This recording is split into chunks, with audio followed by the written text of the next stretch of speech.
What we do here is go back.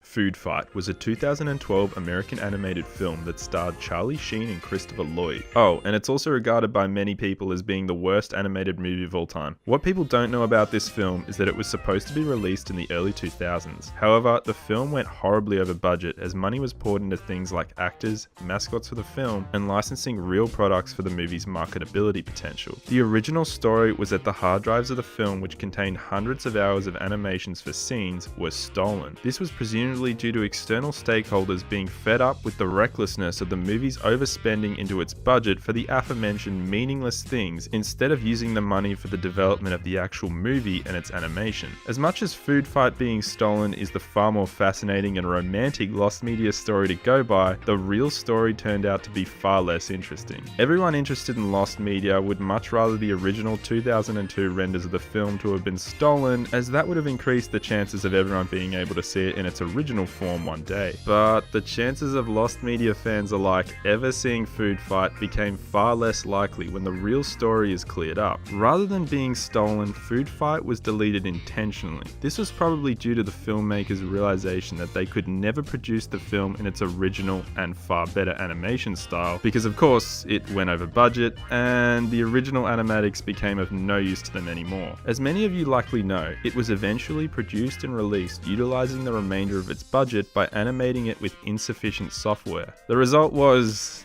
an abomination. All that's left of the 2002 version is that edition's theatrical trailer, which demonstrates far better animation that was relevant enough to be acceptable in an animated motion picture for its time. I still wonder if the original animations were backed up somewhere else before the filmmakers deleted them on purpose. We may never know. The TVA Kids Fun Festival, or Pink Morning Cartoon as it was coined by its original uploader, was an animated public access children's morning show created and produced by the late Reverend Ella Flowers between the years 1998 and 2006 on the public access station she owned called WINJ-LP. This station operated out of and broadcasted to Columbus, Ohio in the US. In 2007 and 2009, YouTube user Jenkem Chick uploaded 3 clips from the show. They were poor quality VHS rips of 2 segments from an episode. One featured a song, Everything's Coming Up Spring, and the other portion of an episode which was uploaded in 2 separate clips. The second upload, titled Pink Morning Cartoon, was just an extended version of the original upload featuring a similar sequence from the show. Due to the animation style, music, and voiceover work all being incredibly bootleg and bemusing to watch, it gave off a generally creepy and unsettling vibe. Everything's coming astray.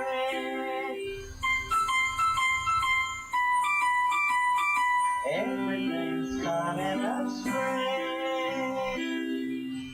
This was especially noticeable when hats on shelves appeared with teeth and started singing. Naturally, all these things led to the lost media community and the broader internet to become obsessed with this show when it somehow picked up steam in 2020. This is despite the original clips being on YouTube for more than 10 years and only having a few hundred views. After hundreds of hours of work from many different people attempting to find leads as to who may have produced the show, contact was somehow made with the daughter of the show's creator, and an interview/Q&A was then organised with the granddaughter of Flowers. It became clear that the creator Ella Flowers had passed away only a few years before her show gained mass attention through the internet. In the interview, Flowers' granddaughter revealed that the original master tapes of the show were stolen and were very likely destroyed out of spite by a cousin in their family. She notes that some production materials, i.e. original designs for the show, may still exist on floppy disks somewhere in the local access station's archives. However, other than that, the VHS copies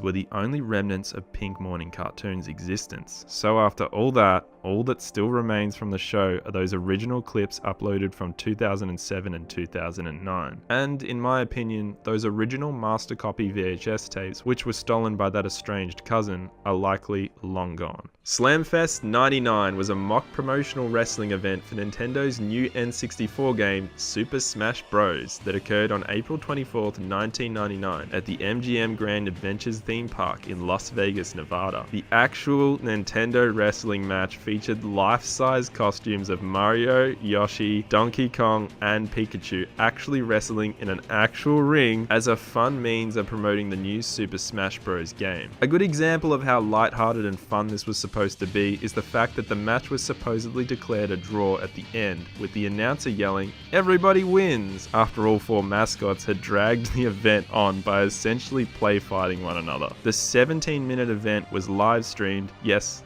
live streamed in 1999 via Real Player G2. That's a very old way of live streaming. A replay of the event was supposedly available for viewing on its stream site for those who may have missed the live event. However, it's completely unknown as to how long the clip was up for on the site which hosted it. Since it aired in 1999, no amateur footage of the event, and especially the video of its original live stream, have ever resurfaced online. What has made Slamfest 99 so obscure was the last-minute decision by Nintendo at the time to limit the amount of outgoing publicity regarding the event. This is due to a certain tragedy taking place at a high school just days earlier. This drastically limited the reach of such an event, almost to the point that it was probably just Nintendo employees who knew it was taking place, as well as some other hardcore fans who had connections. The search for Slamfest 99 properly picked up in the lost media community in around 2020. Over the course of a couple of years, many people were able to locate articles from old web pages and newspapers which helped paint a better picture of this event and what actually took place that day. Despite many articles and new details to do with Slamfest 99 being discovered throughout 2020 and 2021, the search was technically still cold, as what everyone really wanted was a person to come forward posting the actual live stream, or better still, an amateur camcorder recording from someone in the crowd that day. But even still to this day, that has never happened. But hang on, what about the crisp, high quality photos I've been showing whilst talking about this? They were posted in early 2023 and were taken by an Associated Press photographer who was there that day to cover the event. These photos are by far the best thing the lost media community has found in relation to Slamfest 99, and are likely as good as it's ever going to get when it comes to found media from the event, as the odds of a live stream from 1999 ever being successfully archived by anyone are quite slim.